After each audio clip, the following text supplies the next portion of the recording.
Alien Covenant. So Alien Covenant is the sequel to Prometheus, which wasn't, but now is a prequel to Alien, which so now we have, and this is all very confusing. The point is, it is a sequel to Prometheus, and it is a prequel to Alien. So it's a sequel. Confused I am too. So anyways, guys, in this movie, we have this group of couples. There's 16 people, I believe, and so 8 couples, and they are going to this new planet with these other people that they have on board that are sleeping, and they're going to colonize a new planet. That's exactly what this movie, I guess, is about. They're going to colonize this brand new planet so that we have a brand new planet, and that's what they're doing. They're on this journey to do that. Before, of course, they get the signals. They're like, oh, the planet we were going to isn't quite as good as this one, so let's go to look at this one. And, of course, stuff happens. Now, my big problem with Prometheus is the fact that I had so many flippin' questions to the point that it was too much. I like having questions at the end of the movie, for example, like Inception. However, when you don't have enough questions answered, it drives me nuts. Are these questions answered in this movie? Nope, not really. There are a few things that we do have answered. For example, in the first one, we see Shaw. She's going with Michael Fassbender's David to go find out where the engineers came from. Do we find out? Kind of. Do we find out why they made us? Nope. We don't get nothing, really. It's nothing. We get nothing. There's almost even more questions that I have now after watching Alien Covenant. We're going to talk a little bit negatives here first, because they talked about how before they released this movie that some of the aliens were going to be practicals and actually be people in suits. And we do get some of that. However, there's also a lot of CGI to the point that it was too much for me and I missed more practical. I love in Aliens that the queen flippin' alien is frickin', she's huge and she's real and she's some huge puppet. And it's amazing to see that. We don't get that, really, in this movie. We get a couple moments with people in costumes, yes. But in the end, it's all a bunch of CGI, and it bugged me. And some of the scenes where the aliens are attacking are very chop-edited, very fast. Just you don't even know what's going on.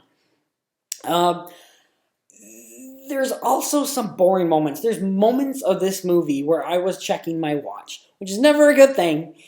The movie's only 2 hours long, and I was bored in some parts. There was definitely some interesting moments, and then there's moments where they're trying to... There's really 2 different tones to the movie. And the one is kind of the Prometheus sequel, the one is Alien, and I kind of feel like Ridley Scott, when he first made Prometheus, he said this is not a prequel to Aliens, and I think he wanted to not make a prequel to Aliens. But they were like, nope, you need to make a prequel to Aliens, because that would be really awesome and it'll make more money. Therefore, we have this mess of tone, where we get this one movie that's talking about where do we come from, God, blah, blah, blah, blah. And then another movie that's just, everyone's going to die. And it just didn't mash. The other big negative to me is that there is a twist towards the end of this movie that is so predictable. I heard so many people in the theater going, yep, that's not actually, yeah, that. And it drove me nuts. It was beyond predictable because the movie is like, ooh, there's a twist in here. You're never going to see it coming. And then it comes, you're like, yeah, we saw that like 30 minutes ago coming. Really? It was awful. Just a terrible twist. Now, positives, it's a Ridley Scott film, guys. This movie looks fantastic. It's gorgeous. I don't think it's as beautiful as Prometheus is, but it is beautifully shot. It looks fantastic. There are some great, thrilling horror moments that we want to see in an alien movie.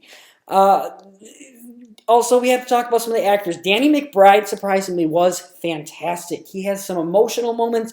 He's got some anger moments. I love Danny McBride in this movie. Katherine Waterston, who we last saw in Fantastic Beasts and Where to Find Them, the Harry Potter prequel. She's in another prequel. She's in this. She does a phenomenal job. Michael Fassbender, once again, is fantastic. A little bit of a spoiler alert, I guess. It's really not. He plays two different androids. He plays David and this new one, I believe Walter is his new name. And he's awesome. He's pretty much the front and center character of the movie, really, which is also a little bit of a negative for me because Katherine Waterston's character, who's kind of supposed to be the Ripley, is kind of put to the side. I felt she could have been up front a bit more. In the end, guys, this movie's fun. Holy cow, is it gory. There are some moments that are just, ugh. So it does go back to the alien roots. It answered some questions from Prometheus. As far as, is this a good alien movie or is it bad? Does it deserve to be in the franchise? I think it deserves to be in the franchise. I almost think this is a little bit better than Prometheus just because Prometheus was so dull. It's not so dull, I shouldn't say that. It's a little bit slower. Not a lot happens until about an hour into Prometheus, whereas this one, it's about a half hour and we are starting to see stuff happen. In the end, guys, I'm probably going to give this the same grade that I gave Prometheus. I'm going to give it a 6 out of 10. It's fine. It's fun. It's a good movie to go see in theaters. It's worth it to see in IMAX, in my opinion. Just don't expect it to be aliens. Don't expect it to be Alien, because it's not that. So, guys, if you like this video, hit like, subscribe, share all that fun stuff. We'll see you soon.